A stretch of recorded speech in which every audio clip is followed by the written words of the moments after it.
खिड़की के पास बैठे सामने फूलों के बगीचे को देखना और खिड़की से आते इन ठंडी हवा के झोंके, हल्की सी सिहरन के साथ ठंडे झोंके की छुअन से मन को सुकून भरा एहसास मिल रहा था।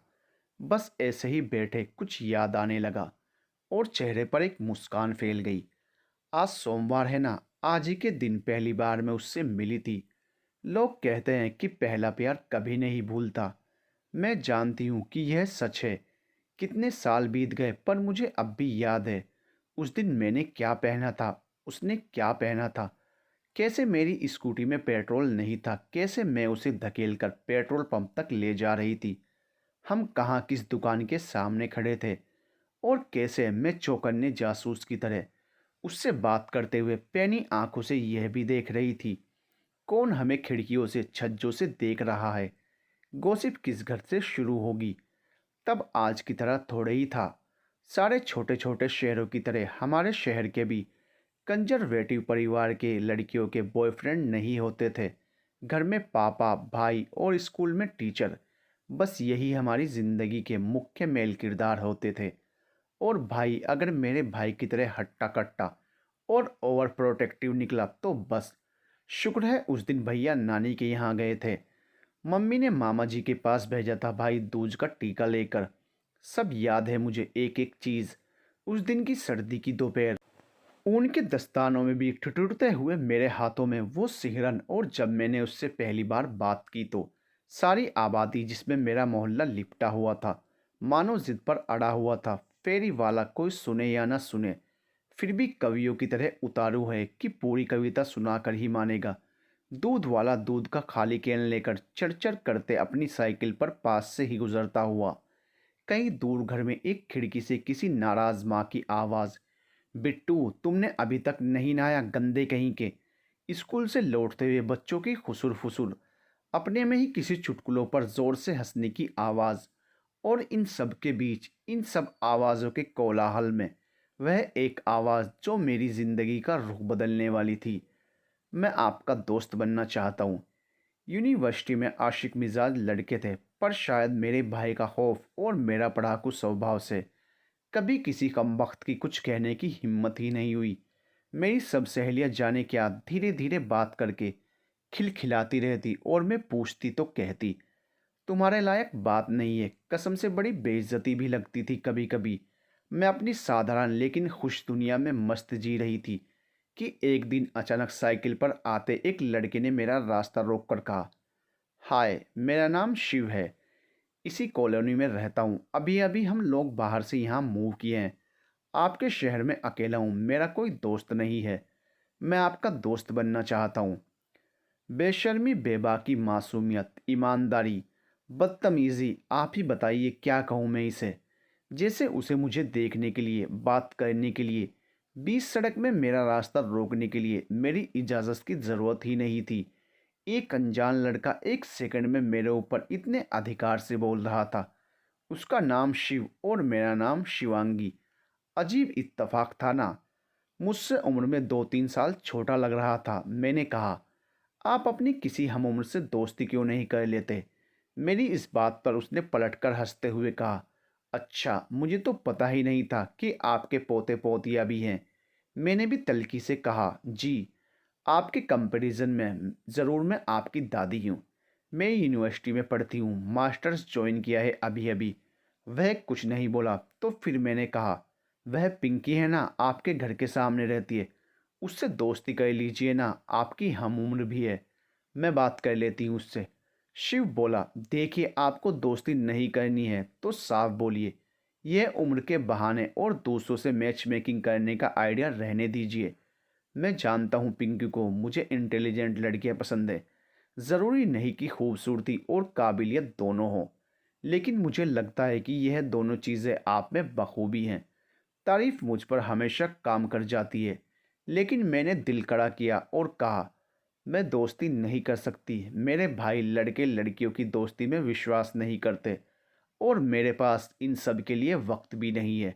सॉरी, लेकिन वह ढीठ था और शायद जेंटलमैन भी। मैंने उसकी दोस्ती ठुकरा दी थी। वह कुछ पल खड़ा रहा, जैसे जानता हो कि यह आखिरी ना नहीं थी, यह पहली हाँ थी। वह जानता था कि मैं चाहती तो शायद हमेशा की तरह अपने भाई से शिकायत कर सकती थी। जाने उसमें क्या था कि मैंने अपने भाई को नहीं बताया, लेकिन रात में उसके बारे में अपनी छोटी बहन को बताया। ना जाने वह क्यों मुझे ऐसे देख रहा था। शायद मैंने बिंदी लगा रखी थी ना, या शायद मैं अच्छी लग रही होंगी उसे। पहली बार किसी ने मुझे खूबसूरत महसूस करवाया था। अगले दिन वह मुझे फिर चौक पर दिखा, हाथों में कॉपी किताब लिए। मैं भी कुछ बहाना करके सामने की दुकान से सब्जी खरीदने लगी। पलटी तो आंखों के कोने से उसे देखा। उसमें कुछ तो था, शरारत, सादगी, और या वजह हमारा नाम शिव और शिवांगी। अजीब इत्तेफाक था ना। कमबख्त अगले दिन पेट्रोल पंप के सामने ही मिल गया और बोला, हेलो शिवांगी। मानो मेरे दिल दिमाग पर एक गीत सुनाई दिया, पुकारो मुझे, मेरा नाम लेकर पुकारो मुझे, तुमसे अपनी खबर मिल रही है। फिर मेरे दिमाग से साउंड ट्रैक हट गया। मुझे अपना मुश्तंडा भाई याद आ गया। मैं फेसबुक या कोई सोशल मीडिया यूज़ तो करती नहीं थी, इसलिए ऐसा बोल सकते हैं कि फ्रेंड रिक्वेस्ट आमने सामने आई थी और मैंने नोट नाउ का बटन दबा दिया था। मेरे ख़ानदान के हिसाब से मेरे लिए लड़कों से दोस्ती प्यार करना यह सब मना था। मैंने भी कहा हेलो। वह बोला, तो फिर? मैंने कहा तो फिर क्या? फिर भी ना, एक प्रॉब्लम थी। वह दिमाग से फुर होने का नाम ही नहीं ले रहा था। एक दिन वह फिर मुझे सब्जी बाजार में मिला। कुछ सब्जी लेने के बहाने मेरे बगल में खड़ा हो गया और चतुराई तो देखो, सब्जियों के भाव पूछने लगा। चाहे लाइफ में कभी एक आलू भी ना खरीदा हो, लेकिन दुकानदार से कटहल के भाव मोल कर रहा था। जब दुकानदार किसी और से पैसे ले रहा था तो झट से शिव मेरी ओर मुड़कर बोला, तो फिर? मार्केट में शिव की बातों को ध्यान न देते हुए मैंने उसे अनदेखा कर दिया और वहां से सब्जियां लेकर वापस अपने घर चले आई। मुझे पता था कि शिव मेरा नाम लेकर पुकार रहा है। उसने बोला था, शिवांगी सुनो तो। लेकिन मैंने पीछे मुड़कर एक बार भी नहीं देखा। मैं घर आ गई, ना चाहते हुए भी बार बार उसका वह अजीब तरह से देखना, मेरा नाम पुकारना, उसकी वह सारी हरकतें बार बार मेरे दिमाग में आ रही थी। कम वक्त वह सारी चीज़ें मेरे दिमाग से जाने का नाम ही नहीं ले रही थी। मैंने किसी तरह खुद को कामों में और पढ़ाई में उलझा रखा। घर में छोटी बहन के अलावा किसी को नहीं बता सकती थी, लेकिन उसको भी आज की बातें बताना ज़रूरी नहीं समझा कि मार्केट में शिव मिला था। वैसे तो मैं अपनी बातें ज़्यादातर अपनी छोटी बहन से शेयर करती थी, लेकिन हर एक बात घर में मम्मी भाई सबको बताना ठीक नहीं लगता था। लेकिन हाँ, पापा से मेरी खूब पटती थी। हमेशा से मेरे बेस्ट फ्रेंड रहे हैं। कमाल के आदमी हैं। इतने ट्रेडिशनल परिवेश में पला बड़ा इंसान कितने खुले दिमाग का हो सकता है, यह मैं सोच भी नहीं सकती थी। लेकिन शायद वह जानते थे, जिस दिन माँ बाप अपने बच्चों पर भरोसा करना शुरू कर देते हैं, उस दिन वह उनके सबसे अच्छे दोस्त बन जाते हैं। इसीलिए बचपन से ही पापा मेरे सबसे अच्छे दोस्त थे। यूनिवर्सिटी में अपने प्यार की एप्लीकेशन लिए आगे पीछे घूमते हुए लड़कों के किस्से अपने पापा को सुनाया करती थी। मज़े की बात यह थी कि उन्हें अभी तक मैंने शिव के बारे में नहीं बताया था। ऐसा नहीं था कि मैं उनसे यह छुपाना चाहती थी, लेकिन मैं समझ नहीं पा रही थी कि मैं उन्हें बताऊं तो कैसे बताऊं और क्या बताऊं।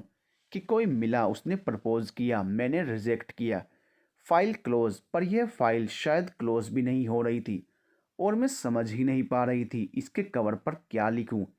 एक दिन पढ़ाई करते समय पापा 2 कप चाय लेकर आए। एक मुझे दिया तो मैंने बोला, थैंक यू पापा।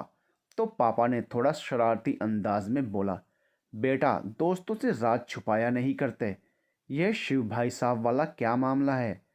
मेरी चुगलखोर बहन ना बहुत पिटेगी मुझसे एक दिन। मेरी छोटी बहन ने पापा को सब बता दिया। फिर मैंने पापा को पूरी कहानी बता दी। कैसे सड़क पर मुझे एक दिन एक लड़का मिला, वह जो सबसे अलग था, और मुझसे बोला था, आपसे दोस्ती करना चाहता हूँ। मेरी बातें सुनकर पापा हंसते हुए बोले, तुमने मुझसे झूठ क्यों बोला? तुम्हें पता था कि मैं कोई एतराज़ नहीं करूँगा। फिर मैंने पापा की तरफ देखा और मैं सोचने लगी कि मैं पापा को कैसे बताऊं कि मन में कहीं मैं जानती थी कि दोस्ती तो वह चाहता था, लेकिन मुझे तो उससे पहली नज़र में प्यार हो गया था। मैं तो उस दिन सड़क पर उस छोटे से लम्हों में जान गई थी, लेकिन उसे तो सिर्फ दोस्ती चाहिए थी और मुझे प्यार। फिर हमारे बीच उम्र का फासला भी था। तो इसलिए क्यों लाइफ कॉम्प्लिकेटेड करना। इसलिए मैं कॉम्प्लिकेशन में पड़ना ही नहीं चाहती थी। मैंने हंस के पापा को टाल दिया। फिर पापा ने बोला, चलो अच्छा ही है दोस्ती का सिलसिला शुरू नहीं हुआ। आज मकान मालिक आए थे, बोले कि उनकी बेटी अमेरिका से पढ़कर वापस आ गई है। उन्हें बड़ा घर चाहिए तो वो लोग यहाँ शिफ्ट होंगे। अब इसलिए हमें यह मकान खाली करना है, कहीं और जाना होगा। पापा ने जब बोला यह घर हमें छोड़कर जाना पड़ेगा, तब ना जाने क्यों यह बात सुनकर मेरे दिल में ना एक टीस सी उठी और मेरे आंखों के किनारे में आंसू आ गए। मैं यही सोचने लगी कि कितनी बेवकूफ़ हूँ। एक जाने पहचाने मोहल्ले और एक अनजान लड़के को छोड़कर जा रही थी मैं। पर क्यों मेरी आंखों में आंसू आ गए थे। बाथरूम में खड़े खड़े उस रात रिश्ता तो नहीं था तो टूटने का क्या गम। वह तो दोस्त भी नहीं था तो यार से बिछड़ जाने की कसक क्यों। फिर मैं अपने मन में सोचने लगी थी, प्यार तो क्या, तुम तो उससे दोस्ती भी नहीं चाहती थी ना शिवांगी। और फिर वह वो भी तो प्यार नहीं सिर्फ दोस्ती चाहता था। फिर उससे दूर जाना इतना खल क्यों रहा था। और मैंने अचानक यह डायरी लिखना क्यों शुरू कर दिया। अचानक सैड सॉन्ग क्यों सुनने लगी। और उस दिन जब सबके कहने पर पिंकी की शादी में डांस करने के लिए खड़ी हुई, तो बस उसी का ख्याल क्यों मन में आया।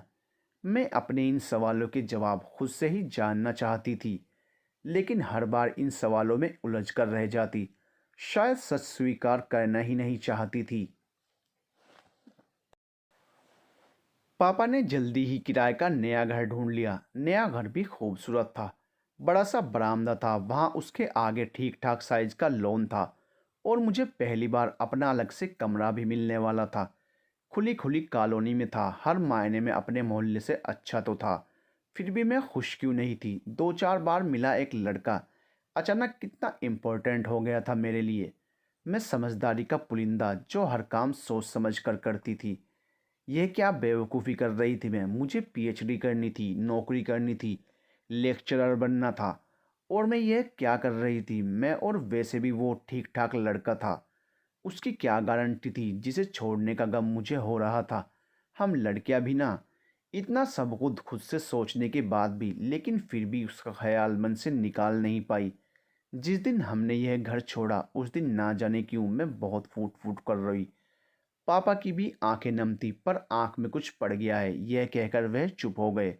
हम दोनों के आंसुओं के कारण थोड़ा अलग थे।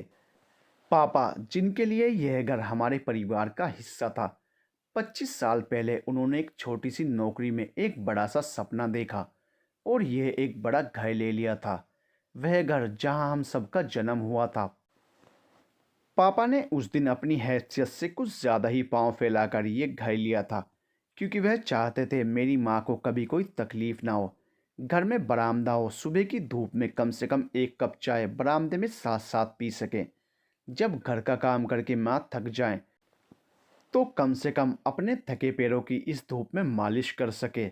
पापा चाहते थे माँ यहाँ अपनी सहेलियों से बातें करें, दिन में इसी बरामदे में हमारे लिए स्वेटर बुने। यह छोटी छोटी बातें तो प्यार होती है ना। पापा के आंसू का कारण यही छोटी छोटी यादें ही तो थी।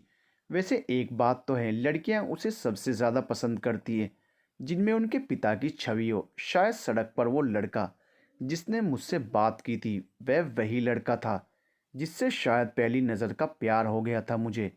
लेकिन अब देर हो चुकी थी, मैं दूर जा रही थी और वह कहीं गुम हो गया था।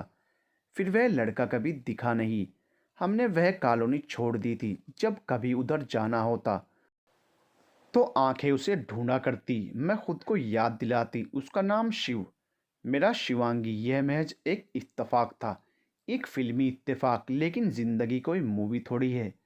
नया घर धीरे धीरे अच्छा लगने लगा था। अपना कमरा मैंने बड़े करीने से सजाया था। मेरे लिए घर के अंदर एक और घर था मेरा, जिस पर मेरी पहचान थी। माँ और मैं छुट्टी के दिन यहाँ घंटों बिताते।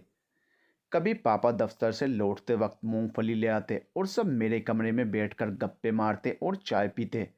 यूनिवर्सिटी में मुझे प्रेम पत्र मिलने का सिलसिला अभी भी चालू था। मेरी प्यारी छोटी बहन को भी अब मोहब्बत के प्रपोजल आने लगे थे। खानदान वाले तो कब से कह रहे थे कि लड़की अब बड़ी हो चुकी है, कब तक घर पर बिठाए रखोगे। लेकिन मेरे पापा ने कभी भी मुझसे शादी करने या किसी लड़के देखने के लिए कभी कोई जिद नहीं की, क्योंकि वह चाहते थे मैं अपने सपनों को जी लूं और जब मन करे तब शादी करूं। लेकिन वह भी असली दुनिया में ही रहते थे। तो एक दिन जब हम सब रज़ाई में बैठकर लूडो खेल रहे थे, तो पापा मम्मी ने एक दूसरे को देखा। पापा ने कहा, बेटा तुम्हारी माँ तुमसे कुछ कहना चाहती है। मम्मी ने गला साफ किया। उनके कुछ कहने के पहले मैंने कहा, पापा मम्मी मुझे ज़बरदस्ती मत करना। मुझे पता है आप लोग करोगे भी नहीं। जिस लड़के की बात आप लोग करने वाले हैं उससे मैं मिल लूँगी, लेकिन इस शादी की सुपरमार्केट में मुझे ऐसे खड़ा मत कर देना। पसंद नापसंद का डिसीज़न मेरा होगा। पापा मम्मी बहुत खुश हुए। मम्मी ने खुश होते हुए बोला, मान गई। पापा ने बड़े प्यार से मेरा माथा चूमा। फिर हम वापस से लूडो खेल रहे थे कि अचानक से लाइट चली गई और तभी दरवाजे पर घंटी बजी। मैं जो खींचते हुए बहुत आलस से पहले बालकनी में गई और नीचे देखा, तो दरवाजे की तरफ उम्मीद से देखते हुए शिव खड़ा था। मैं बालकनी से खड़े उसे एकटक देखती रही और ना जाने क्यों मेरे दिमाग में एक गाना बजने लगा। जाने कितने दिनों के बाद गली में आज चांद निकला। फिर अचानक से उसने ऊपर बालकनी में देखा, थोड़ा पीछे खिसक गई और वापस से जल्दी नीचे जाने लगी। आप समझ सकते हैं ना मैं उस वक्त किस सिचुएशन में रही होंगी। यह शिव का बच्चा मेरे दरवाजे तक पहुंच गया था। फिर सब उथल पुथल कर देगा। पिछले कुछ महीनों में इस लड़के को अपने मन से निकालने की इतनी कोशिश कर रही थी, यह फिर से आ गया। ठीक आज जब इतने दिनों बाद वह कॉलोनी और इससे मिलने की उम्मीद दोनों छोड़ चुकी थी, तो यह बिना मेरा पता जाने मेरे पते पर खड़ा था। वह भी तब जब मेरे पापा मम्मी मेरी शादी के लिए कोई लड़का ढूंढ आए थे। आज वह मेरे सामने मेरे दरवाजे पर खड़ा था। तो बजाय मैं उसका मुस्कुराकर स्वागत करने के बताने से घबरा रही थी कि मैं यहाँ पर हूँ। मेरा दिल तेजी से धड़कने लगा। तभी देखती हूँ पापा हाथ में मोमबत्ती लिए दरवाजे पर खड़े हैं और वो कह रहा था, जी मेरा नाम शिव है। पापा ने कहा, हाँ आओ बेटा अंदर आओ। मैं भाग के जल्दी से अपने कमरे में गई और सच बताओ तो ना जाने क्यों मैं ड्रेसिंग टेबल के सामने खड़ी होकर एक बार खुद को देखने लगी कि मैं ठीक लग रही हूँ कि नहीं। पापा ने बोला, तुम लोग बातें करो मैं अभी आता हूँ। इतना बोलकर वो अंदर चले गए। हम दोनों एक दूसरे के आमने सामने थे। वो मुझे एकटक देखता रहा और एक शब्द भी नहीं बोला। मैंने अचानक रियलाइज़ किया कि मैं शर्मा रही हूँ। मैं जानती थी वह क्या कहने वाला था। तभी वह बोला, तो फिर?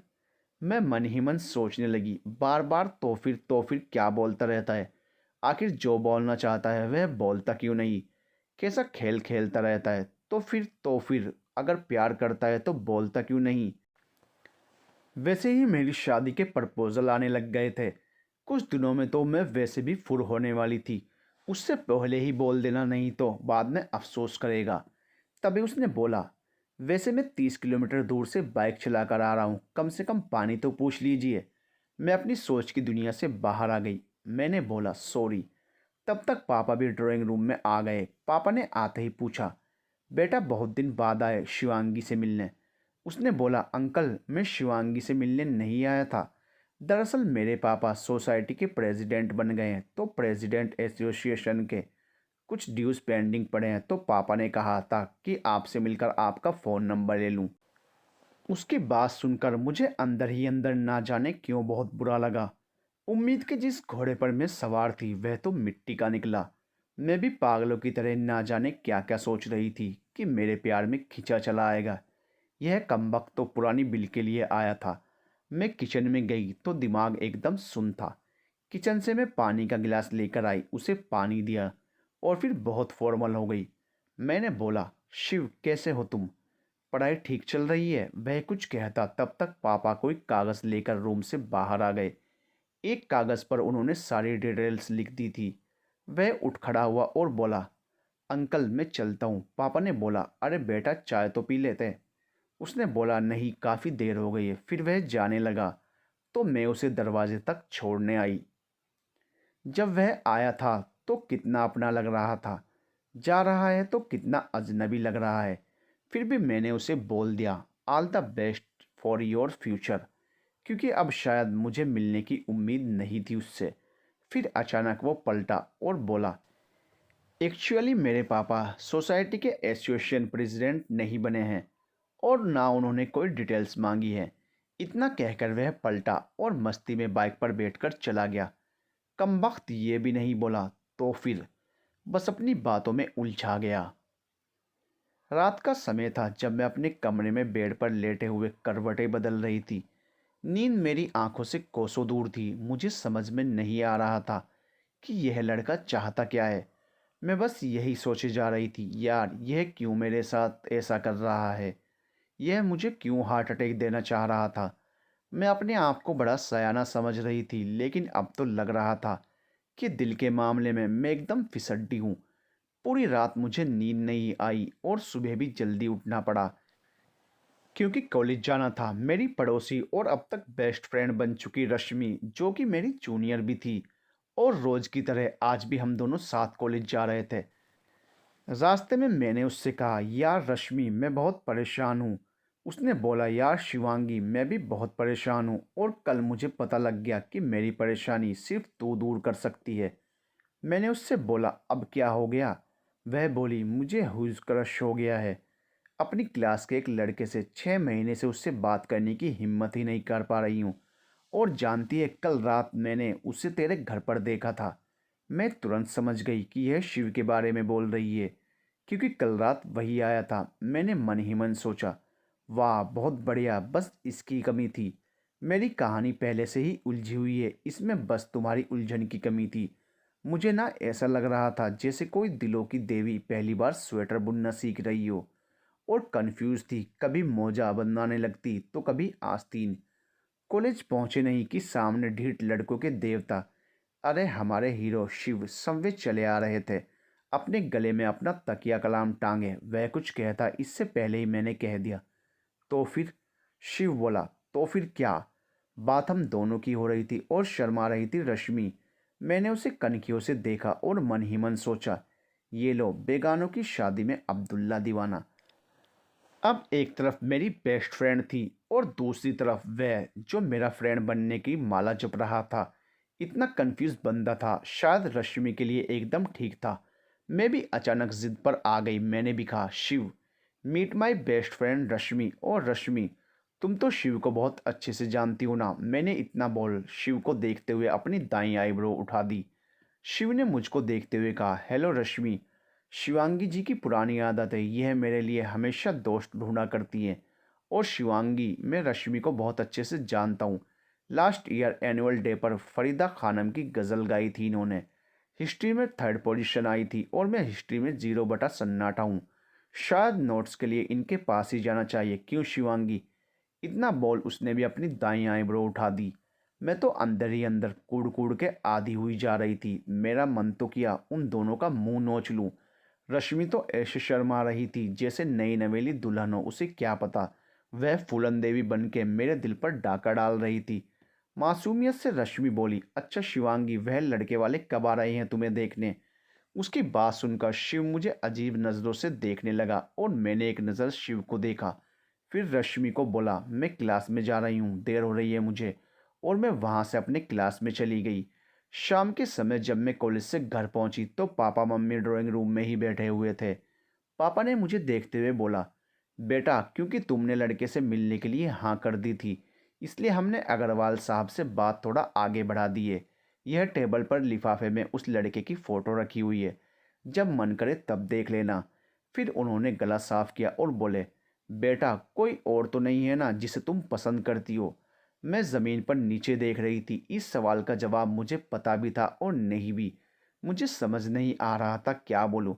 कैसा खूबसूरत होता है ना पहला प्यार। थोड़ी सी सादगी, थोड़ा सा भोलापन, थोड़ी शरारत, थोड़ी शैतानी, थोड़ा सा दर्द और ढेर सारी मुस्कुराहट और थोड़े आंसू। क्या पहला प्यार परियों की कहानियों में ही पूरा होता है? पता नहीं। उससे मिलकर पता लगा कि शायद मैं भी एक परी थी, अंधेरे की परी, और वह एक जुगनू। लेकिन वह जुगनू तो कोई और रात तलाश कर रहा था। मैं उससे कुछ ज़्यादा ही उम्मीद लगा बैठी थी। मैं उन उम्मीदों के कारण माँ बाप की उम्मीदों को रोकना नहीं चाहती थी। मैं अपने पहले प्यार का इंतज़ार कर सकती थी, पर मैं जानती थी कि यह मेरे माँ बाप के लिए नाइंसाफ़ी होगी। और मुझे तो मालूम ही नहीं था कि उसके दिल में मेरे लिए क्या था। वह तो सिर्फ दोस्ती ही करना चाहता था ना। शायद पहला प्यार ऐसा ही होता है, खूबसूरत और आंखों में सपने जगाने वाला, लेकिन अधूरा, जो कभी सच ना बने। तभी तो उसकी खुशबू, उसकी छुअन पूरी जिंदगी भर हमारे साथ रहती है, जो हर बार याद आता है तन्हाई में, बारिश में, लंबे सफ़र पर, कोई पुराना गीत सुनकर। शायद मेरा पहला प्यार वही बनने के लिए मेरी ज़िंदगी में आया था, एक खूबसूरत याद। मैंने फर्श पर नीचे ही देखते पापा के सवाल के जवाब में कहा, नहीं पापा, कोई और नहीं है।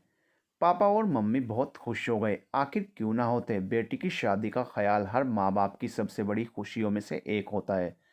तभी बाहर मोटरसाइकिल रुकी। 2 मिनट बाद मेरे भैया अंदर आए, मिठाई का डब्बा हाथ में लिए हुए थे। पापा बोले, अरे मिठाई क्यों अभी से?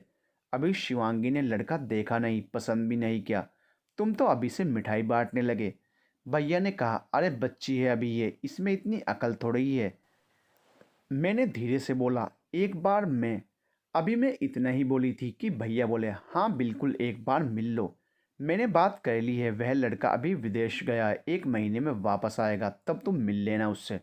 मैं वहाँ से अपने कमरे में चली गई। मैं यही सोच रही थी कि शायद शायद मेरा पहला प्यार मेरे हाथों से फिसला जा रहा था। उस दिन शाम को कॉलेज से घर आने के बाद मेरी शादी की बातें, अपने घर वालों की खुशियाँ, यह सारी चीज़ें सब देखने के बाद मैंने अपने परिवार वालों को तो अपने अंदर चल रहे तूफान और अपने दुख को जाहिर नहीं होने दिया, लेकिन मैं अपने कमरे में जाकर काफ़ी देर तक उदास बैठी रही। दिमाग और दिल में एक अजीब तरह का तूफान उठ रहा था। सच बताऊं तो मेरा रोने का दिल कर रहा था, लेकिन आंसू आंखों में ही आके रह गए। मैं काफ़ी देर तक बैठे सोचती रही, ना जाने कब मेरी आंख लग गई, मुझे पता ही नहीं चला। रात में शायद माँ ने डिनर के लिए जगाया, लेकिन मैं नहीं उठी। मेरी नींद सुबह खुली। फिर वही रोज़ का रूटीन, कॉलेज आना जाना, पढ़ाई, ऐसे ही सब चलता रहा। अब तो पतझड़ का मौसम आ गया था। उम्मीदों की शाखों पर लगे वो लम्हे और सपनों के फूल हवाओं में बिखर के उड़ते चले जा रहे थे। मैं कॉलेज से निकलती तो लगता था मेरे पैर जिन सूखी पत्तियों को रोनते हुए चल रहे थे, शायद वो मेरे सपने ही थे। क्या ऐसा अक्सर होता है मुझ जैसी आम लड़कियों के साथ? कोई ऐसा जिसे हम पूरी तरह से जानती भी ना हो, जिसके साथ लंबा वक्त गुजारा भी ना हो, वो इतना अपना सा लगने लगे कि हम अपनी ज़िंदगी का बड़े से बड़ा फैसला उसके कदमों में डाल दें। पहला प्यार शायद पागलपन का ही तो नाम होता है, एक अधूरा पागलपन। इस पागलपन में मैंने अपनी पढ़ाई पर तो असर नहीं होने दिया। इतनी समझदार हूँ मैं, लेकिन पता था मुझे, मैं भटक रही हूँ, और मुझे यह भटकना नापसंद भी नहीं है। उसका नाम शिव, मेरा नाम शिवांगी। यह भाग्य था या फिर खूबसूरत इत्तेफाक? उसकी और मेरी कहानी इस खूबसूरत इत्तेफाक से ही तो बनी थी। अगर ना उस दिन मेरी स्कूटी में पेट्रोल ख़त्म होता, ना मैं वहाँ रुकती, तो वो उसी वक्त मुझसे ना मिला होता। अगर यह सब कुछ नहीं होता तो क्या होता? मेरा दिल कह रहा था, अगर यह सब नहीं होता तो शायद कोई और इत्तेफाक होता, हम कहीं और मिलते, क्योंकि मिलना तो था ही हमें। इतना खूबसूरत इत्तेफाक कभी इत्तेफाक से नहीं होता। लेकिन मैं अब उससे दूरी रखने लग गई थी। जानती थी कि अपने मन को उससे ज़्यादा करीब जाने दूंगी तो जल जाऊंगी, कमज़ोर पड़ जाऊंगी। बस ऐसे ही ज़िंदगी चल रही थी। इन दिनों बीच में बहुत सारे रिश्ते भी आए, लेकिन मेरे मिलने से पहले मेरे घर वालों ने ही उन्हें नापसंद कर दिया। और सच बताऊं तो मुझे कोई भी फ़र्क नहीं पड़ता था इन रिश्तों से, क्योंकि मैं खुद इन सब से दूर रहना चाहती थी, किसी से मिलना नहीं चाहती थी। जून का महीना स्टार्ट हो गया था, मानसून की दस्तक हो चुकी थी, बारिश खूब होने लगी थी, और यह बारिश भी मुझे अजीब एहसास दिलाती थी। फिर सोचती, दुख ना करूं, जब वह मेरा हुआ ही नहीं तो उससे बिछड़ना कैसा? शायद मुझे उससे नहीं, उसके ख्याल से प्यार था, या पहले प्यार के ख्याल से प्यार था। मेरे कॉलेज की कुछ दूरी पर ही एक बड़ा सा खूबसूरत पार्क था। मैं वहाँ कॉलेज के बाद अक्सर बैठी रहती थी, शायद किसी नए इत्तेफाक के इंतज़ार में। एक दोपहर में ऐसे ही कॉलेज के बाद उसी पार्क में जाकर बैठी थी, तब तक मेरे सामने शिव आकर खड़ा हो गया और बोला, हाय शिवांगी, तुम कहाँ रहती हो आजकल, क्या चल रहा है? मैंने सोचा, क्यों नहीं पढ़ लेते मेरे मन की बात। नहीं, बस एग्ज़ाम का प्रेशर है। तुम कैसे हो? मैंने कहा कुछ। उसने बोला, यार एक सवाल का जवाब देने में इतना टाइम लगाओगी तो एग्ज़ाम में तो हो गया कबाड़ा। मैंने मन में सोचा कि मैं तुम्हारे एक सवाल का जवाब 2000 बार दे चुकी हूँ शिव, तुम तो ठीक से सुनते ही कहाँ हो, क्यों नहीं जान लेते मेरे मन की बात। कुछ देर और उसने बात की, फिर बाय करके चला गया। ऐसे ही कुछ दिन और बीत गए। मम्मी पापा मेरे लिए अच्छे से अच्छे रिश्ते देख रहे थे।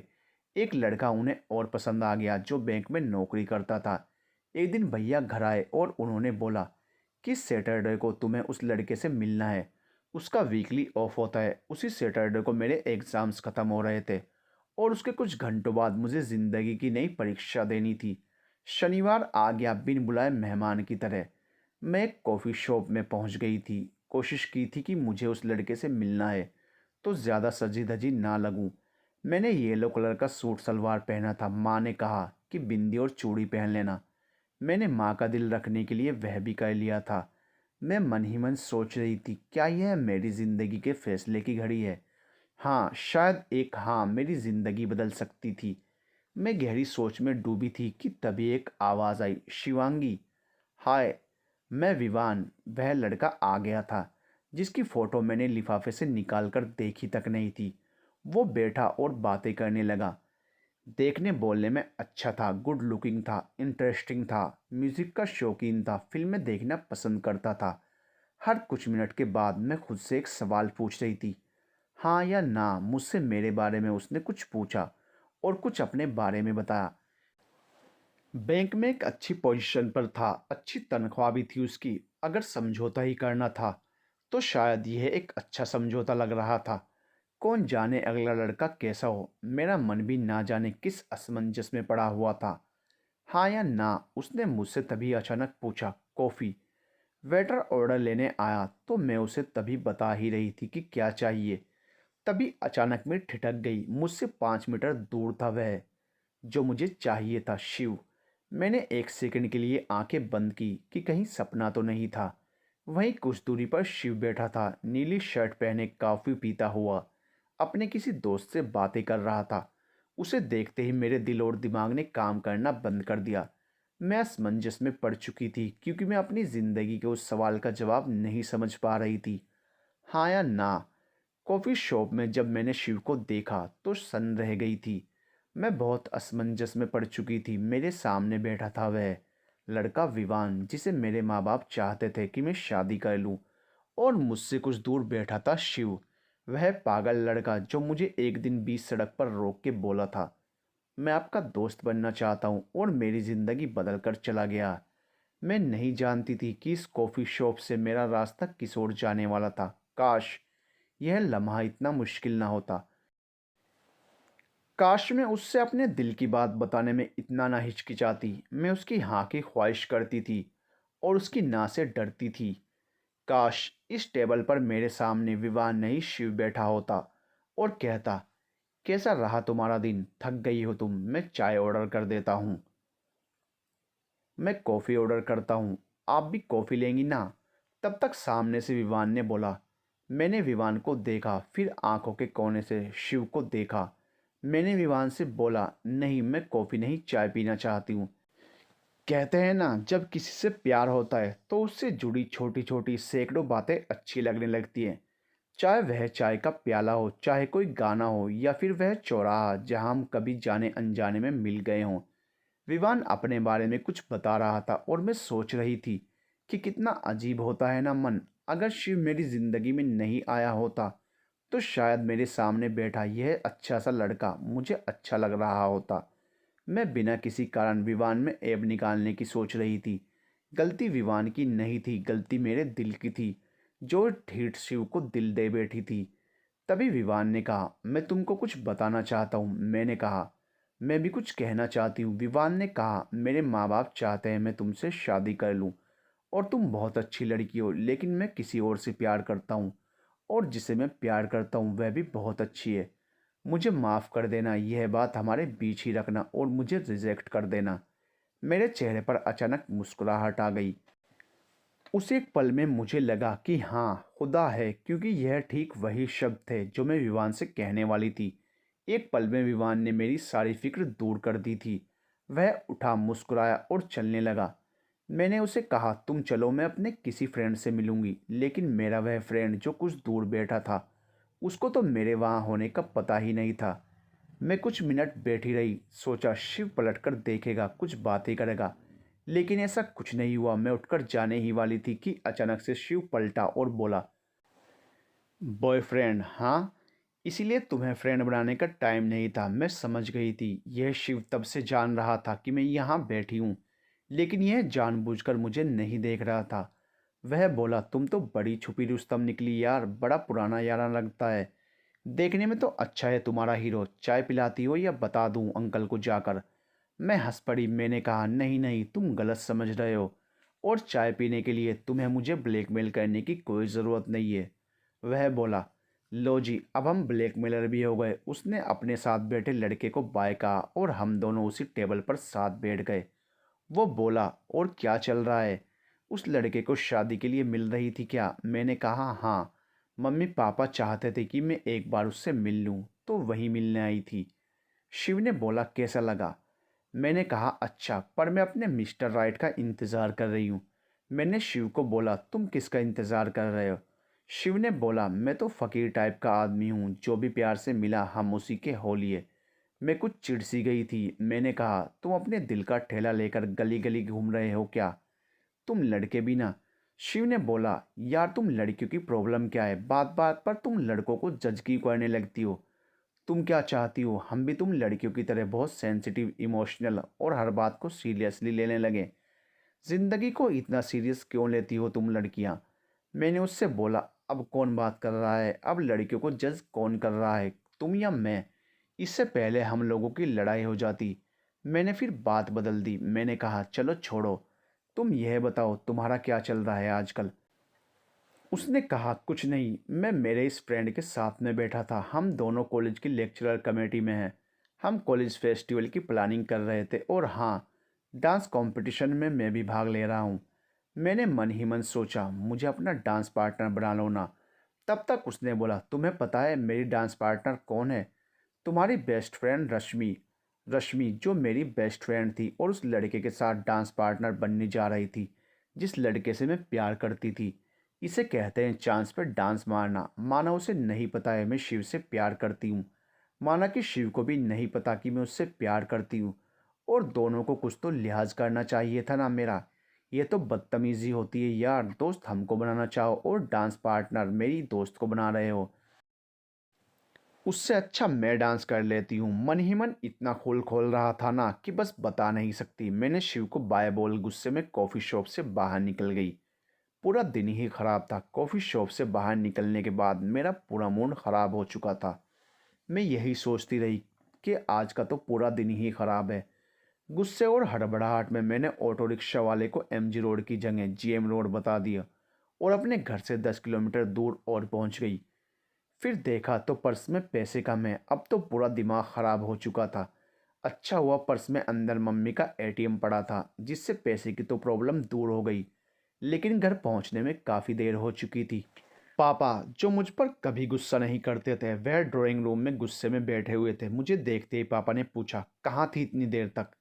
मैंने अपने साथ हुई और विवान के बारे में सब कुछ पापा को बताया, और मैंने यह भी बोला कि पापा, विवान मुझे पसंद नहीं आया। पापा बिना कुछ बोले अपने कमरे में चले गए।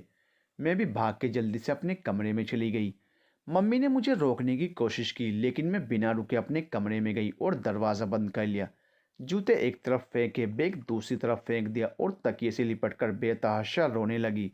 कुछ महीनों में मैं क्या से क्या हो गई थी। पीएचडी की पढ़ाई करती हुई एक इंटेलिजेंट, समझदार, कॉन्फिडेंट लड़की आज इतनी कमज़ोर बन गई थी जैसे प्यार एक ऊंचा पर्वत हो, जिसके सामने मैं घुटने को बल बैठी हुई थी, जिस पर चढ़ने की ख्वाहिश भी थी, हिम्मत भी थी, पर कोई रास्ता नहीं था। मैंने आज तक ज़िंदगी में किसी भी चीज़ को खुद को कमज़ोर नहीं करने दिया था। यह प्यार नाम की बला ने मुझे इतना कमज़ोर क्यों कर दिया? कुछ देर बाद मैं कमरे से बाहर निकली और पापा के कमरे में गई। मम्मी पापा आपस में ही कुछ बहस कर रहे थे। शायद मुझे लेकर ही वो किसी बात पर लड़ रहे थे।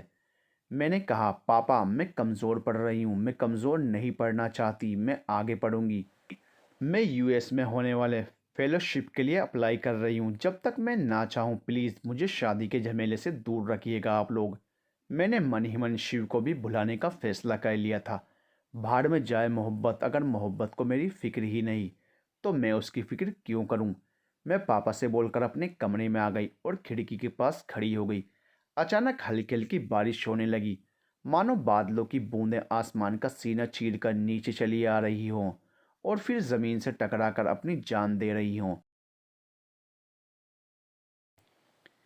कितनी जोश में चली थी अपने बादल के घर से, और एक लम्हे में ज़मीन पर आते कैसे बिखर गई थी। हिम्मत और नाउम्मीदी कितने पुराने यार हैं जो साथ साथ चलते हैं, साथ साथ उठते बैठते हैं, मानो ऐसे दो लंगोटिया यार आपस में हाथ की कुश्ती कर रहे हों। कभी एक जीते तो कभी दूसरा। मेरे लिए ये बारिश ना बारिश नहीं थी, कांच के महीन टुकड़े थे, लम्हों की किसी दूर आसमान से नीचे बरसते हुए चले आ रहे थे, जिसकी चुभन मेरे दिल में हो रही थी। ख़त्म हो गया था सब, ख़त्म कर दिया था मैंने सब। मैं जा रही थी पोस्ट ऑफिस, यूएस में लेक्चरशिप की एप्लीकेशन पोस्ट करने, और फिर कुछ नई किताबें खरीदने जो कई महीनों से मैंने टाल रखी थी। बारिश रुकी तो घर से निकली। मैंने देखा तो अपने घर से रश्मि भी कहीं बाहर जाने के लिए निकल रही थी। मुझे देखते ही बोली, शिवांगी मैं भी तुम्हारे साथ ही चलती हूँ। मैंने उससे बोला, कहाँ जा रही हो तुम इतना सज धज के? वह बोली, कॉलेज का कल्चरल फेस्टिवल चल रहा है ना, 1 घंटे में डांस कंपटीशन है यार, तुम नहीं आ रही हो क्या? प्लीज़ चलो ना। मैंने कहा, नहीं रश्मि, मुझे किसी ज़रूरी काम से जाना है। वो मेरे साथ ही ऑटो में बैठ गई। रास्ते में मैंने उससे कोई बात नहीं की, वह भी चुपचाप बैठी ही रही। उसने कुछ एक दो बातें बोली, मैंने बस उसकी बातों का जवाब हाँ में दे दिया। वह कॉलेज रुक गई और मैं उससे आगे पोस्ट ऑफिस के लिए चली गई। शाम की हलचल में, ट्रैफिक के कोलाहल में और बाजार के शोर में मुझे अपनी सिसकियाँ भी सुनाई नहीं दी। मैं अपने आंसू भी महसूस नहीं कर पा रही थी। रिक्शा चलता रहा और मैं खामोशी से अंदर अंदर रोती रही। पोस्ट ऑफिस पहुंची तो लंबी लाइन लगी हुई थी। बहुत देर बाद मेरा नंबर आया। मैंने एप्लीकेशन डाल दिया। उसके बाद मैं रिक्शे पर बैठकर बुक मार्केट की ओर चली गई। रह रहकर कुछ तस्वीरें मन में आ रही थी कि क्या कॉलेज के डांस कंपटीशन में क्या हो रहा होगा। यह सारी चीज़ें दिमाग में आ रही थी। मैं बुक शॉप पर पहुंचकर वहां बुक्स देखने लगी तो दुकान वाले अंकल ने बोला, यह नया एडिशन आया है, 200 रुपये ज़्यादा महंगा है, लेकिन एक चैप्टर ज़्यादा ऐड किया है। मेरी बेटी भी यही पढ़ती है। मैंने कहा, अंकल जी महंगी है तो क्या, लेकिन फिर भी मैं किताब खरीद लूँगी। किताब लेने के बाद मैं ऑटो में बैठ ना चाहते हुए भी कॉलेज पहुंच गई। 20 मिनट बाद मैं कॉलेज के ऑडिटोरियम में खड़ी थी। तालियों की गड़गड़ाहट पूरे हॉल में गूंज रही थी और अनाउंसर की माइक पर आवाज़ सुनाई दी, और अब डांस कंपटीशन के अगले कंटेस्टेंट हैं शिव और रश्मि। मेरे मन में कुछ और ही चल रहा था। मैं बार बार वही सोच रही थी, शिव और रश्मि। लेकिन यह तो गलत है ना। मैं तो कोई और दो नाम साथ सुनना चाहती थी, लिखना चाहती थी, शिव और शिवांगी। मैं धीरे धीरे ऑडिटोरियम में अंदर दाखिल हुई। सामने स्टेज पर चमचमाती हुई रोशनी के बीच शिव और रश्मि एक साथ डांस कर रहे थे। मैं उनको देखकर ना जाने क्यों अंदर से झुलस गई थी। मेरे दिल में इतनी टीस उठ रही थी। जिंदगी में पहली बार मैंने इतनी जलन महसूस की थी। हॉल की सारी सीटें भर गई थी। मैं भी उन चेहरों में गुम हो गई। स्टेज पर गाना चल रहा था, राधा कैसे न जले। वह दोनों एक दूसरे के हाथ में हाथ डाले नाच रहे थे। फिर रश्मि को उसकी कमर से थाम के शिव ने अपनी ओर खींचा। दोनों एक दूसरे की बाहों में आंखें डाले कुछ सेंटीमीटर दूर थे। लड़कियां तो पागल हुए जा रही थी। किसी ने एक ने कहा, क्या जोड़ी है यार, एकदम परफेक्ट लग रहे हैं।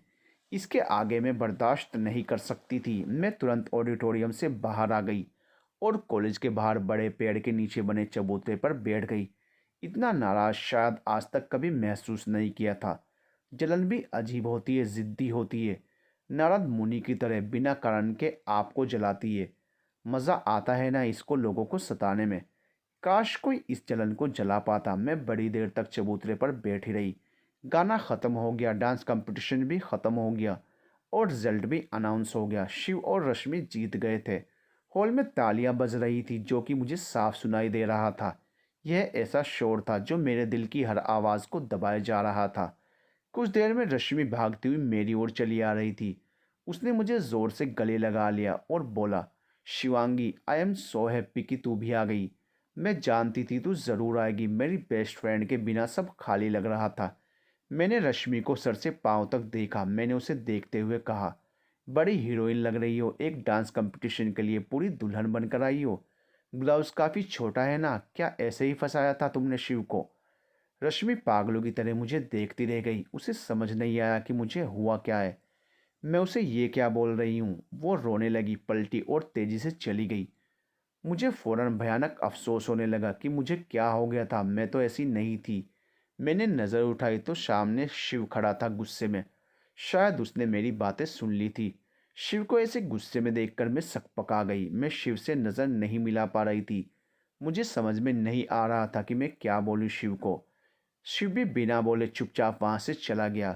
7 दिन बीत गए, जिसमें से 3 दिन मैंने जाग कर गुजारे। मैं समझ नहीं पा रही थी कि मुझे उस शाम हो क्या गया था। मैं तो ऐसा किसी दुश्मन से भी बात नहीं कर सकती, लेकिन रश्मि तो मेरी बेस्ट फ्रेंड थी। उसे ऐसे कैसे बोल सकती हूँ। मैं अपनी भावनाओं को हमेशा संभाल के छुपा के रखने वाली उस दिन कैसे अपने आप से बाहर हो गई। कैसे इतनी समझदार लड़की इतनी नासमझ हो गई। क्या प्यार लोगों को ऐसा बना देता है? लेकिन प्यार तो हमें एक बेहतर इंसान बनाता है ना। मैंने तो यही सुना था।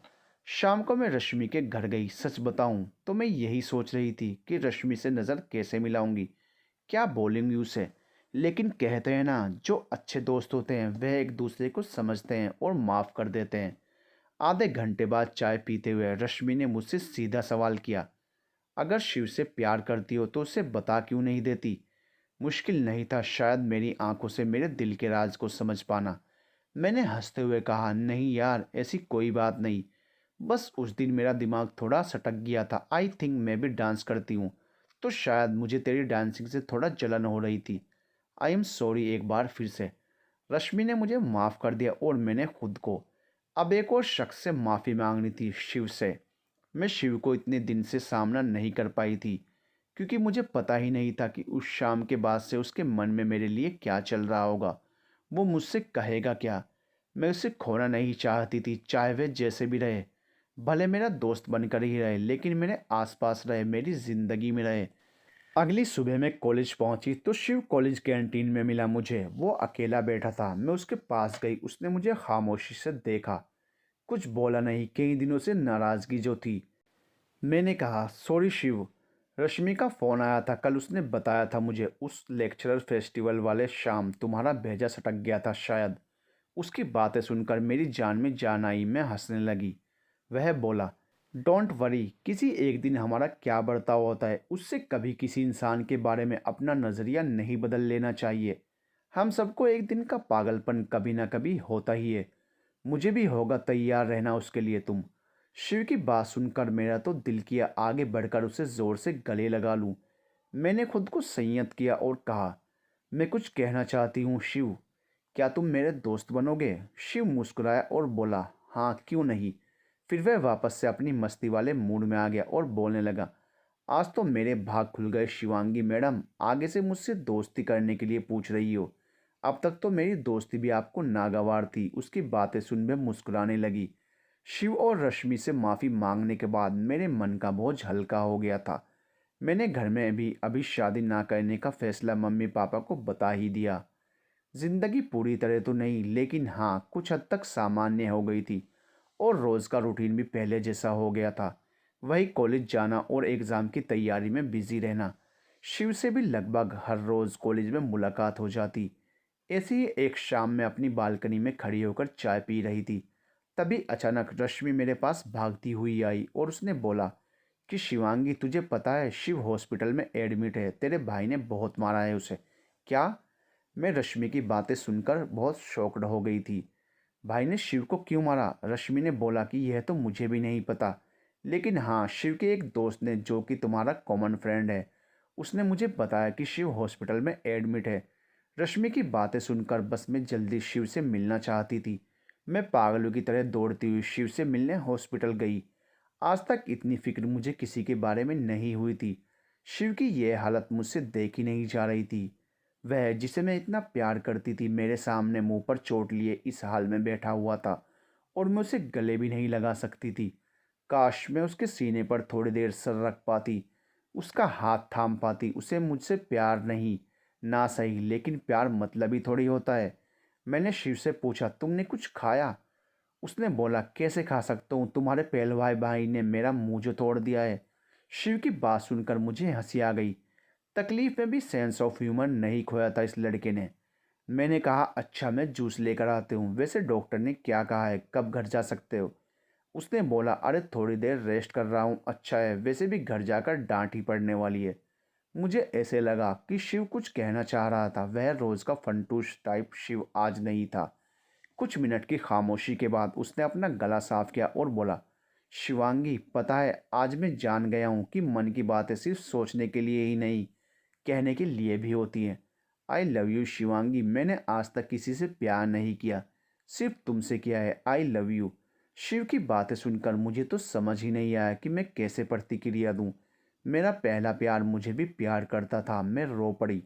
मैंने कहा, I love you too Shiv. फिर उसके सीने पर सर रख दिया और बोली, इतनी देर क्यों लगा दी कहने में, मैं भी तुमसे बेपनाह प्यार करती हूँ। मैंने उससे फिर पूछा कि अच्छा बताओ, भाई ने तुम्हें क्यों मारा था? शिव ने बोला, पता है मैं अपने दिल की बात कब से तुम्हें बताना चाहता था, लेकिन सामने से तुम्हें कुछ बोलने की हिम्मत नहीं थी मुझ में। इसीलिए मैंने एक लेटर में अपने दिल की बात लिख के बताना चाही। मैं फूलों का गुलदस्ता और लेटर लेकर आया था तुम्हारे घर। सोचा था दरवाज़ा शायद तुम खोलेगी तो तुमसे मिल लूँगा और गुलदस्ता भी दे दूंगा। गुलदस्ते में मैंने उस लेटर को भी छुपा रखा था, लेकिन सब उल्टा हो गया। दरवाज़ा तुम्हारे भाई ने खोला। उन्होंने मेरे बारे में पूछा तो मैंने यही बोला, मैं शिवांगी का दोस्त हूँ और उसके कॉलेज में साथ ही पढ़ता हूँ। मैं हड़बड़ाहट में क्या करता उस टाइम, मुझे जो ठीक लगा मैंने वही बोला। फिर उन्होंने गुलदस्ते की तरफ देखा तो बहुत प्यार से बोले, ये शिवांगी के लिए है। मैंने हाँ में गर्दन हिलाई तो उन्होंने गुलदस्ता ले लिया और बोला कि मैं उसे दे दूंगा और उसके बाद दरवाज़ा बंद कर दिया। लेकिन तुम्हारे उस पहलवान भाई ने उस गुलदस्ते में लगे लेटर को भी पढ़ लिया और आज सुबह कॉलेज के बाहर ही मेरी पिटाई कर दी। उसके बाद तुम देख रही हो मेरी क्या हालत है। शिव की बातें सुनकर मुझे उस पर हंसी भी आ रही थी और बहुत सारा प्यार भी। उसका दिल एक बच्चे की तरह कितना मासूम है। मैं तुम्हें बहुत प्यार करती हूँ शिव। मुझे खुद पता नहीं चला कि मुझे तुम जैसे पागल लड़के से कब प्यार हो गया। इतना बोल मैंने शिव को गले से लगा लिया। उसके बाद मैंने शिव को अपनी मम्मी पापा से इंट्रोड्यूस करवाया और भाई से उसकी फ्रेंडशिप करवाई। मेरी पसंद से घर में किसी को भी कोई दिक्कत नहीं थी और उसके ठीक 6 महीने बाद बड़े ही धूमधाम से हमारी शादी संपन्न हुई। बिना दस्तक बिना आहट तेरे दहलीज पर आएगा। पहला प्यार है, धीरे से जब खटखटाएगा इसको आने देना। तुम यह पागल सा मुसाफिर है, ना जाने कैसे भी आएगा। आज हमारी शादी को 6 साल हो गए हैं और हमारी एक प्यारी सी बेटी भी है। हम दोनों अब अपनी लाइफ में सेटल हैं और खुश हैं।